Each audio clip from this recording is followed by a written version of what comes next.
Assalamualaikum warahmatullahi wabarakatuh. Alhamdulillahirabbil alamin. Wassalatu wassalamu ala asyrafil anbiya'i wal mursalin sayyidina wa habibina wa syafi'ina wa nuri qulubina Muhammad habibi rabbil alamin wa imamil hurril muhajjalin wa ala alihi wa sahbihi ajma'in. Subhanaka la ilma lana illa ma 'allamtana innaka antal alimul hakim. Ishrah li sadri wa yassir li amri wahlul 'uqdatam min lisani yafqahu qawli. Yang saya hormati, saya muliakan para habaib, para anak Rasul sallallahu alaihi wasallam. Yang maaf dari samping bingungnya dan bahagianya sampai tidak bisa diungkap dengan kata-kata bagaimana menyebutkan satu persatu daripada yang lainnya, itu sangat sulit untuk kita ucapkan.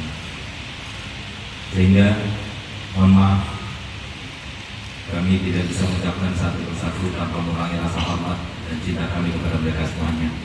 Kami hanya bisa mendoakan semoga mereka semuanya yang telah memuliakan ayahanda kami Abu Yahya Hasan, mereka para habaib dimuliakan oleh Allah, dibahagiakan oleh Allah, dimudahkan segala urusannya oleh Allah, dan semoga mereka semuanya pulang ke rumahnya masing-masing sudah ditambah cinta yang adanya untuk mereka semuanya, insyaallah. Amin ya rabbal alamin.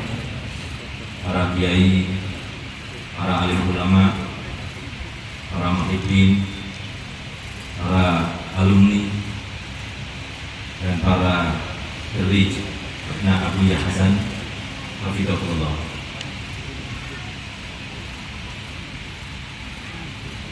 Alhamdulillah, bersyukurillah, kami berdiri di sini diperintahkan oleh Abdiyah, Habib Zain dan Habib Hasan Bahrun, hafizahullah wara'ah, untuk mengucapkan banyak-banyak terima kasih atas kedatangan antum-antum semuanya. Kedatangan antum semuanya membahagiakan kami, membahagiakan Al-Walid insyaallah, dan semoga Allah yang membalasnya, kami tidak bisa membalas antum-antum semuanya. Antum datang dari tempat-tempat yang jauh, dan memang pada malam ini berbeda dengan tahun-tahun sebelumnya. Malam ini malam kelima, padahal Abuya meninggalnya tanggal 8 Safar. Tapi Abuya Zain mendahulukan sebelum waktu wafatnya karena memang untuk meringankan dan tidak menyibukkan serta merepotkan antum-antum semuanya. Karena besok ada acara, jadi sekalian pada malam ini dibuat dan ditakdim acara qaul daripada Abu Yahya Hasan. Tapi insyaallah semoga tidak mengurangi kemuliaan yang akan kita dapatkan dari keberkahan yang kita dapatkan. Ma'asyiral muslimin wal muslimat rahimakumullah. Yang menjadi acuan kami berdiri di sini selain perintah daripada Abu Yahya dan sedikit menyebutkan tentang Nabi Abu Yahya. Mungkin Abu Yahya banyak mempunyai sifat-sifat yang mulia yang perlu kita tiru supaya kita bisa mendapatkan kemuliaan juga seperti almarhum al-mafurlah Abu Yahya Hasan. Tapi ada satu anak hidupnya yang mungkin saya anggap itu adalah sesuatu yang aneh ketika beliau masih hidup, di mana beliau selalu katakan kepada kami, dan itu berulang-ulang kali, bukan hanya sekali, dua kali, tapi berulang-ulang kali. Beliau kata begini, kalau harus jadi wali, biar jadi wali yang mastur saja, jangan wali yang dohir. Kalau harus jadi wali, biar jadi wali yang mastur saja, jangan jadi wali yang dohir. Kalau nanti setelah meninggal kemudian kita menjadi dohir, itu nggak jadi masalah. Tapi kalau kita harus menjadi wali, jadi wali yang mastur saja, bukan wali yang dohir. Ini adalah sesuatu yang kontradiktif dengan sebuah kenyataan. Banyak di antara kita yang mencari ketersohoran, kemasyhuran, Tapi justru Abu itu dalam kata-kata ini tidak saya tambah dan tidak saya kurangi. Kalau harus saya jadi wali, Saya memohon kepada Allah supaya jadi wali yang mastur saja, jangan wali yang dohir. Dan kenyataannya seperti yang kita lihat, Abuya ketika masih hidup, beliau sedikit yang mengetahui akan kemuliaannya. Tapi begitu setelah meninggal, masya Allah, di mana-mana dibuat haul dan sebagainya, di mana-mana disanjung dan sebagainya, di mana-mana jadi sebuah tauladan dan sebagainya. Ini adalah sesuatu yang mungkin kita ambil hikmah pada malam ini. Kenapa? Abuya mengatakan kalau harus jadi seorang wali, maka Abi pilih jadi wali yang mastur, bukan wali yang dohir. Seakan-akan kita semuanya kalau ditawarkan mau jadi wali atau tidak, semuanya kita akan memilih jadi wali. Maka kalau bisa jadi wali kutub, itu keinginan kita semuanya. Tapi Abuya tidak. Abuya katakan kalau harus jadi wali, maka biar jadi wali yang mastur saja, bukan wali yang dohir. Apa yang tersimpan, yang tersirat daripada kata-kata Abuya itu? Ada beberapa hal. Yang pertama, Abuya adalah seseorang yang begitu pasrahnya kepada ketentuan Allah, sehingga untuk dirinya sendiri itu sama sekali Abuya tidak pernah melihat ada sebuah kemuliaan yang bisa diraihnya, bisa diusahakan dan diupayakannya, itu sama sekali tidak. Sampai-sampai beliau katakan kalau seumpama harus jadi wali, dan jadi wali yang mastur saja. Kenapa demikian? Karena dalam dirinya tidak ada satu hal atau satu target dalam kehidupan ini untuk dicapainya. Beliau terlalu pasrah kepada Allah Ta'ala. Dan beliau katakan 3 hari sebelum meninggal dunia, yang di dalam telinga saya, beliau katakan begini, Abi nggak pernah mengira kalau Abi ini punya pondok, kalau Abi ini punya murid yang banyak di mana-mana, sekarang banyak alumni dan sebagainya. Tidak pernah mengira. Tapi yang Abi tahu adalah Allah memanjakan Abi.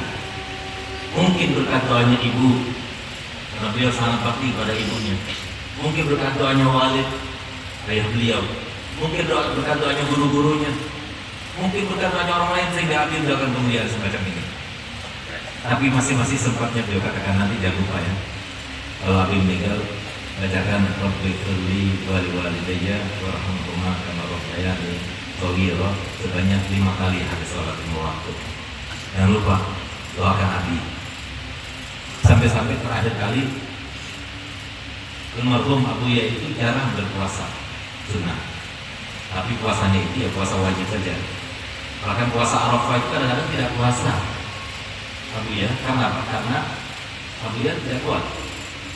Subhanallah, Safar, Muharram sebelum Safar terakhir, Abuya puasa di bulan Muharram, Asyura, Tasu'a, di bulan Dzulhijjah, Arafah.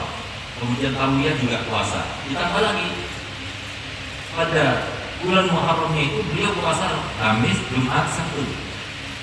Saya katakan ketika duduk bersama saya punya ibu, di tumben puasa.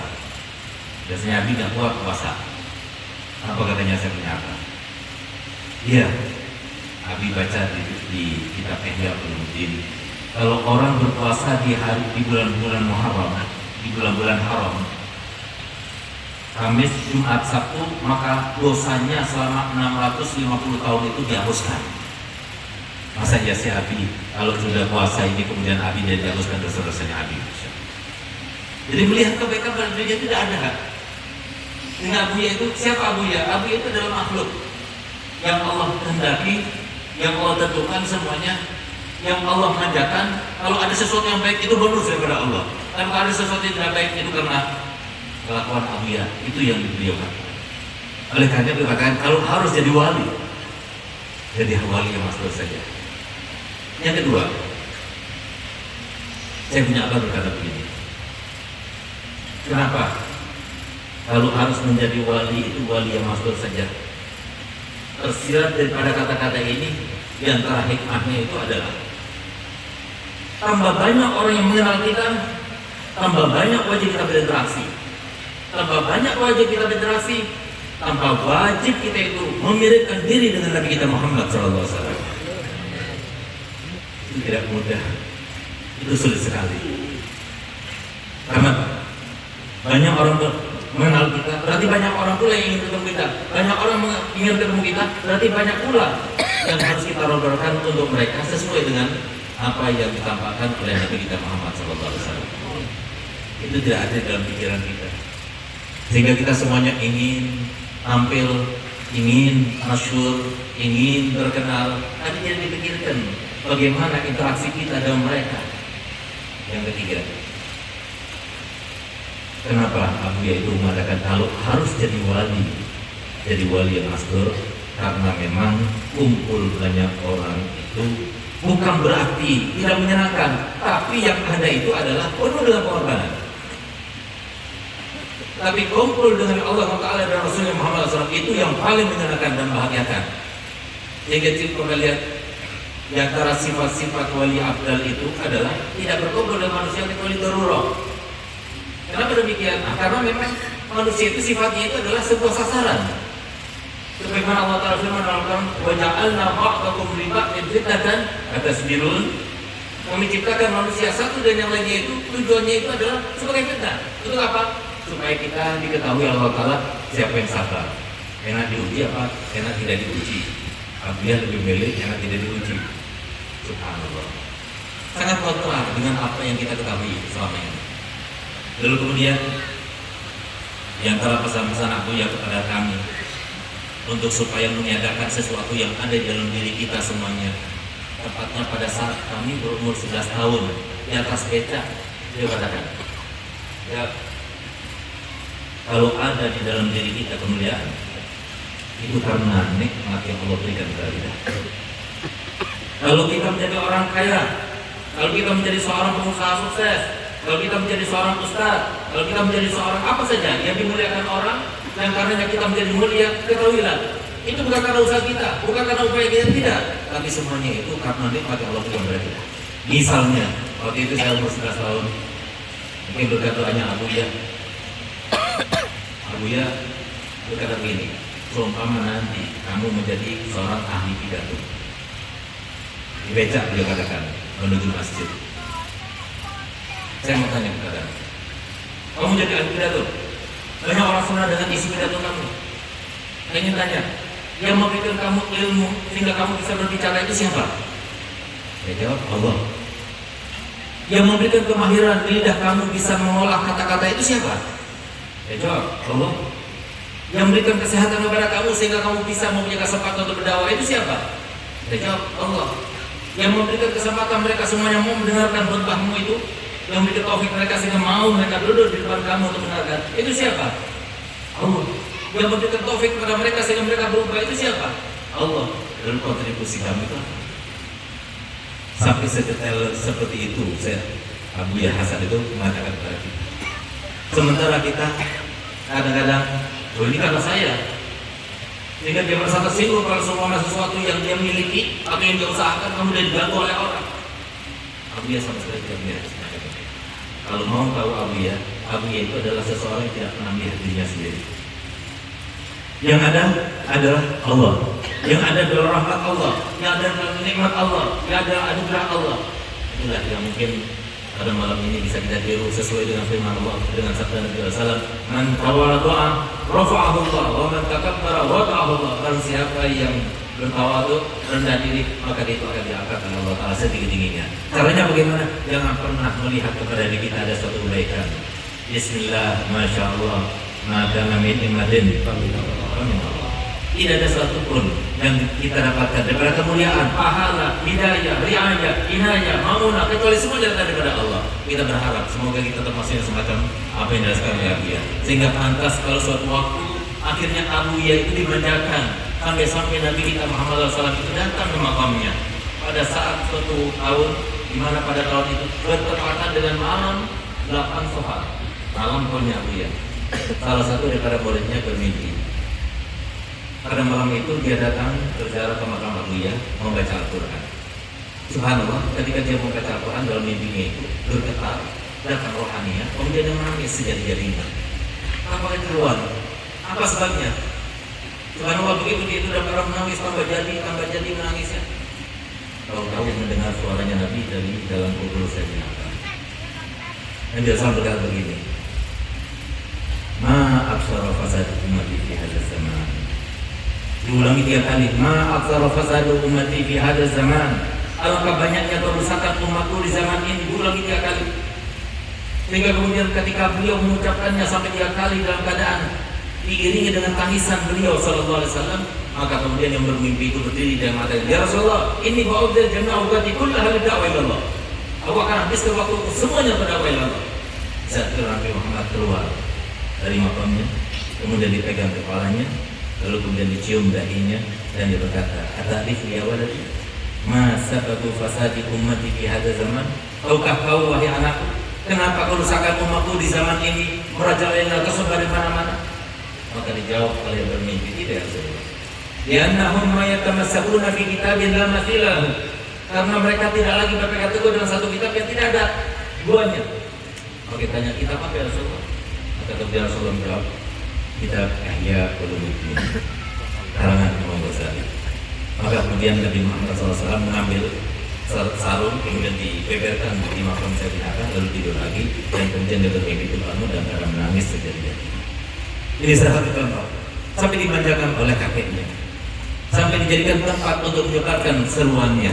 Ini adalah salah contoh. Inilah kebaikan kalau kita dapatkan, kalau kita pasrah semuanya kepada Allah Ta'ala, serahkan semuanya kepada Allah Ta'ala, dan semua yang Allah tentukan ada yang terbaik untuk kita. Insya Allah kita akan menjadi seperti Abuya, insya Allah. Semoga dengan berkat kita hadir, kita akan kecipratan kebaikan Abuya, sehingga kita keluar semuanya dalam keadaan kita termasuk orang yang kaya raya. Tapi nanti setelah hari kubur, berapa banyak Abuya dapatkan sekarang? Kita tidak berkumpul sekarang ini, kecuali semuanya diberikan pahalanya untuk Abuya. Tidak berkumpul para santri, santriwati semuanya berjumlah 15.000. Tidak mereka sengaja, tidak mereka sholat, tidak mereka tahajud, kecuali sebelum dicatat di dalam amal kebaikan mereka, dicatat dulu di dalam amal kebaikan saya punya apa.